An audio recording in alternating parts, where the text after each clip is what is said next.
కాంగ్రెస్కు భారీ దెబ్బ తగలబోతుంది. ఎందుకు, దేనికి, ఎక్కడ, ఎప్పుడు అనే డౌట్ వస్తుంది కదా. ఎస్, అదే నేను చాలా క్లియర్గా చెప్పబోతున్నాను. ఏంటి అంటే, ఇప్పుడు జిహెచ్ఎంసీ ఎలక్షన్స్ ఉన్నాయి, ఇంకా అయిపోయింది. వాళ్ళకున్న హోప్ ఏముంది, మేము సర్పంచ్ ఎలక్షన్స్లో బాగానే కొట్టుకొచ్చినాము, సరే పార్టీ సింబల్ లేకపోయినప్పటికీ. దాని తర్వాత వచ్చిన మున్సిపల్ ఎలక్షన్లో కూడా మేము ఎటో ఇటో కిందికో మీదికో కొట్టుకొచ్చినాము. దాని తర్వాత 2 బై ఎలక్షన్లో కొట్టుకొచ్చినాము అనే ఒక ధీమా ఉండింది. కానీ జిహెచ్ఎంసీ ఎలక్షన్స్ అంటే మాత్రం వాళ్ళకు ఒక భయం మొదలైంది. చాలా కారణాలు ఉన్నాయి దానికి. ఎందుకు భయపడుతుంది అని అంటే, ఎక్కడ గ్రేటర్లో కాంగ్రెస్ పార్టీ స్ట్రాంగ్గా లేకపోవడం, ఇంకా వాళ్ళకు గత చేదు అనుభవాల నుంచి కూడా మర్చిపోలే. ఆయన కొడంగల్ రేవంత్ రెడ్డి కొడంగల్ నుంచి ఓడిపోయిన తర్వాత ఆయన మల్కాజ్గిరి ఎంపీగా గెలిచినప్పటికీ కూడా, ఆయన గెలిచిన తర్వాతనే 2020లోనే కదా వచ్చింది గ్రేటర్ ఎలక్షన్స్. 2 అంటే 2 వచ్చినాయి వాళ్ళకి. ఈరోజు పెద్ద పెద్ద మాటలు మాట్లాడుతున్నారు కాబట్టి, ఎందుకంటే ఆ చేదు జ్ఞాపకం ఇంకా ఉంది. రెండోది, విపరీతమైన వ్యతిరేక పవనాలు కూడా వీస్తున్న నేపథ్యంలో అసలు ఇప్పుడు 300 వార్డులు, సో ఈ 3 మేయర్ పీఠాలని ఎట్లయినా కైవసం చేసుకోవాలన్న ఎత్తులు ప్లాన్లు వేస్తున్నారు. ఫస్ట్ థింగ్, ఈ ఎలక్షన్స్ని పెట్టే దమ్మే లేదు.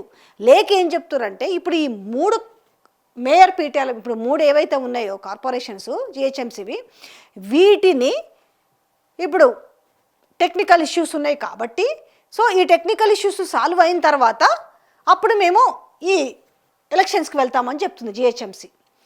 కానీ వాళ్ళకు గత చేదు అనుభవం ఇంకా మర్చిపోలే. ఆ గత చేదు అనుభవం మళ్ళా ఏ రకంగా రిపీట్ అవ్వబోతుందో చూడొచ్చు. అదేంటి, వాళ్ళ అధికారంలో ఉన్నారు కదా, ఖచ్చితంగా వాళ్ళు సక్సెస్ అవుతారు కదా అనుకోవచ్చు. కానీ ఇక్కడ మున్సిపల్ ఎలక్షన్స్లోనే వాళ్ళు చావు తప్పు కన్నులొట్టబోయి కొట్టుకొచ్చారు.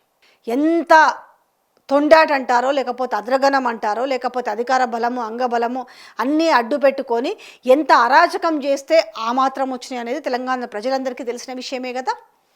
ఇక ఈ నేపథ్యంలో ఇక్కడ ఇప్పుడు ఆటలు వాళ్ళ పప్పులు కుదిరేలాగా సరిపోవట్లేదు అన్నట్టు. బలమైన అసలు మెయిన్ థింగ్ ఏంటంటే, ఫస్ట్ 300 వార్డులకి ఇప్పుడు అభ్యర్థులు కావాలి. కానీ ఇప్పుడు ఎవరు బలమైన అభ్యర్థులు కావాలంటే ఆ బలమైన అభ్యర్థులు లేరు. బలమైన అభ్యర్థుల కోసం వీళ్ళు ఇప్పుడు గాలింపు చర్యలు మొదలుపెట్టారు. అది బీజేపీలో ఉన్న తెచ్చుకోవాలి, ఇప్పుడు బీఆర్ఎస్లో ఉన్న తెచ్చుకోవాలి. అవసరమైతే ఇప్పుడు కాంగ్రెస్ పార్టీలో మొన్న ఎవరైతే ఎమ్మెల్యే అభ్యర్థులుగా ఉన్న వాళ్ళు కావచ్చు, అందరికీ సీట్లు రాలేదు కదా, అందరికీ బీఫామ్లు రాలేదు కదా, వాళ్ళల్లో ఎవరైతే బలంగా ఉన్న వాళ్ళు కావచ్చు, లేకపోతే ఎమ్మెల్యేలుగా పోటీ చేసి ఓడిపోయిన వాళ్ళకు కావచ్చు, సో వీళ్ళ అందరినీ కూడా వీళ్ళు పరిశీలిస్తున్న నేపథ్యం కనిపిస్తుంది. ఎందుకు ఇంత వీళ్ళు కింద మీద పడుతున్నారంటే, వాళ్ళు ఒక సర్వే చేయించుకున్నారు. బయటకు మాత్రం మేము ఎలాంటి సర్వే చేయించుకోలేదని చెప్తారు, కానీ బయటకు వచ్చి చెప్తారా మేము సర్వే చేయించుకున్నాము మాకు నెగిటివ్ ఫలితాలు వచ్చినాయి అని చెప్పి ఎవరు చెప్పుకోరు కదా. కానీ వీళ్ళకి వచ్చింది ఆ సర్వేలో నెగటివ్ ఫలితాలు వస్తున్నాయి. మీరు ఇప్పటికీ పెట్టుకోకపోవడమే మంచిది. జిహెచ్ఎంసీ ఎలక్షన్స్ కొంచెం వాయిదా వేసుకోండి, అవసరమైతే ఈ మూసీని ఇంకొంతకాలం వాయిదా వేయండి అని కూడా చెప్తున్నారు. కానీ బట్ ఈ మూసీని వాయిదా వేసే ప్రక్రియ లేదు. మనకు అధికారం ఉంది, అర్ధబలం ఉంది, అంగబలం ఉంది, మన కాడ పైసలు ఉన్నాయి కాబట్టి మనం ఏమైనా చేసి ఈ 3 మేయర్ సీట్లను మనము కైవసం చేసుకోవాలని మాత్రమే ఉంది. బట్ దీని వెనుక చాలా కష్టం అయితే ఉంది. ఎంత అధికారంలో ఉన్నా ఏం చేసినా కూడా అసలు ఎక్కడ కూడా జిహెచ్ఎంసీ పరిధిలో కాంగ్రెస్ బలంగా లేదు. అది స్పష్టంగా కాంగ్రెస్ పార్టీకి ఇప్పుడున్న రేవంత్ రెడ్డికి తెలిసిన విషయమే. ఇక సర్వేల పరిస్థితి అనుకూలంగా లేకపోవడంతో భయం పట్టుకుంది. రెండోది, మొన్న కాంగ్రెస్ పార్టీ ఎందుకంటే అధికారంలోకి వచ్చిన తర్వాత కనీసం సికింద్రాబాద్ ఎంపీని గెలిపించుకోలేకపోయారు. మళ్ళీ పెద్దగా ఆయన పోటుగాడు, మేము తీసుకొస్తే గెలుస్తారని చెప్పేసి ఆయన బీఆర్ఎస్ నుంచి తీసుకొచ్చుకొని ఆయనకే బీఫామ్ ఇచ్చి పోటీ పెడతాడు. ఆయన ఏం చెప్తాడు, నన్ను బీఆర్ఎస్లు బీజేపీలు కలిపి ఓడగొట్టిరని చెప్తాడు. నువ్వు బీఆర్ఎస్లో ఉంటే నిన్ను బీజేపీలు బీఆర్ఎస్లో ఎట్లా ఓడగొడతారు? ఆ బేసిక్ సెన్స్ మాత్రం ఉండదు. సో ఇప్పుడు ఏంది, టోటల్గా ఇప్పుడు జిహెచ్ఎంసీ ఎలక్షన్స్ పెట్టాలంటే మాత్రం పూర్తిగా నెగటివిటీ ఉండదు. ఎందుకు ఉండదు నెగటివిటీ? ఇవాళ మీరు ఫేజ్ 1లోనే మూసీ విషయమే మాట్లాడుకుందాము. మీరు ఫేజ్ 1లోనే ఒక 10,000కు పైగా ఇళ్ళని మీరు మొత్తం కూడా భూస్థాపితం చేసి మేము మూసీని డెవలప్ చేసుకుంటూ పోతున్నాము, మూసీని ప్రక్షాళన చేస్తామని చెప్తారు. కానీ వాళ్ళ జనాలకి ఇంత పోరానికి కూడా అర్థమవుతుంది, అరే భయ్ మీరు మూసీలో ఉన్న శుద్ధినంతా కూడా అశుద్ధం తీసేసి శుద్ధం చేయకుండా మీరు మూసీని ఎట్లా ప్రక్షాళన చేస్తారా భయ్, బ్యూటిఫికేషన్ ఏంది అని మాట్లాడుతున్న పరిస్థితి కనబడుతుంది ప్రతి ఒక్కరికి. ఎంత అందరు వీళ్ళు అనుకుంటారు ఏం కాదు మనం అధికారంలో ఉన్నామో భయానికో భక్తికో మనకు వేస్తారు అనుకుంటారు. కానీ అరే నువ్వు గంతమంది నిరాశ్రయ చేస్తే నువ్వు ఇప్పుడు సపోజ్ మధు పార్క్ బ్రిడ్జే ఉంది, మధు పార్క్ బ్రిడ్జికి మేము భూమి ఇస్తాము కట్టిస్తాము అని అంటున్నారు. సరే మీరు భూమి ఎక్కడో ఏ ఫ్యూచర్ సిటీలో ఎక్కడో ఇస్తారు, మీరు గట్టించి ఇచ్చేసరికి ఎన్ని ఏళ్ళు పడుతుంది? వాళ్ళవెంత 425 కుటుంబాలు ఉన్నాయి.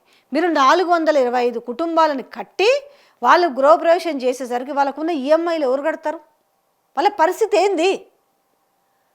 సో మీకు నేను కేవలం ఎగ్జాంపుల్ అదొక్కటే చెప్పిన, అట్లాంటివి ఎన్ని ఉన్నాయి?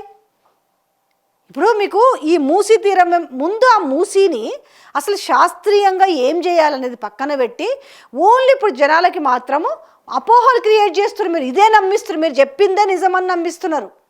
నిన్న చూపించారు కదా సినిమా, పెద్ద పెద్ద కాంక్రీట్ బిల్డింగ్లు మొత్తం దంతి, మీకేమో ఇప్పుడు అపార్ట్మెంట్లు అడ్డొస్తాయి, నివాసాలు అడ్డొస్తాయి. మరి రేపు మీరు కట్టిన బిల్డింగ్లు మీరు మొత్తం కాంక్రీట్ జంగిల్ చేస్తే న్యారో అయిపోదా? రేపు మళ్ళీ వరద వచ్చింది అనుకో ఏంటి పరిస్థితి? ఇప్పుడు గతంలో ఎప్పుడో వచ్చిన మూసీ వరదలకే కదా ఇప్పుడు హిమాయత్ సాగర్ కానీ ఉస్మాన్ సాగర్ కానీ కట్టింది.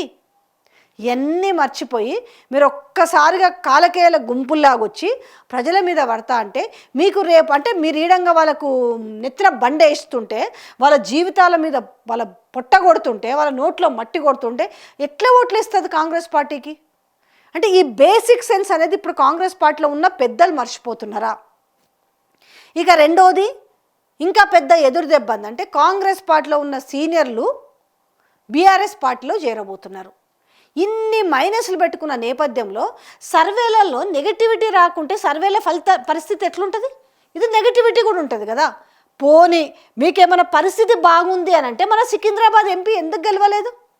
కాంగ్రెస్ పార్టీ అద్భుతంగా పనితీరు బాగుంది, సంక్షేమ పథకాలు అద్భుతంగా ఉన్నాయనుకుంటే మరి ఎందుకు గెలవలేదు అనేది వాళ్ళకు కూడా డౌట్ ఉంది. కానీ ఎక్కడో మళ్ళా ఏ రకంగానైనా మనము ఈ 3 మేయర్ పీఠాలని కైవసం చేసుకోవాలనుకుంటున్నారు. కానీ 3 మేయర్ పీఠాల్లో ఒక్కటి కూడా దక్కే అవకాశం లేదని వాళ్ళు నేను ఇంకెవరో బయటోళ్ళు కాదు, రేవంత్ రెడ్డి చేయించుకున్న సర్వేలోనే టోటల్గా చాలా క్లియర్గా సర్వే చెప్పింది. మీరు చాలా జాగ్రత్తలు తీసుకుంటే తప్ప హైడ్రా ఎఫెక్ట్ ఉంది, మూసీ ఎఫెక్ట్ ఉంది.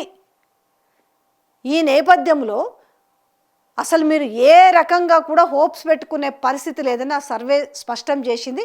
ఇది నిజంగా చెప్పాలి అని అంటే ఈ సర్వే ఫలితంగా చూసుకుంటే కాంగ్రెస్ పార్టీ పరిస్థితి అట్టర్ ఫ్లాప్ అండ్ ఇది వాళ్ళకు ఒక కోలుకోలేని భారీ దెబ్బ అవ్వబోతుంది.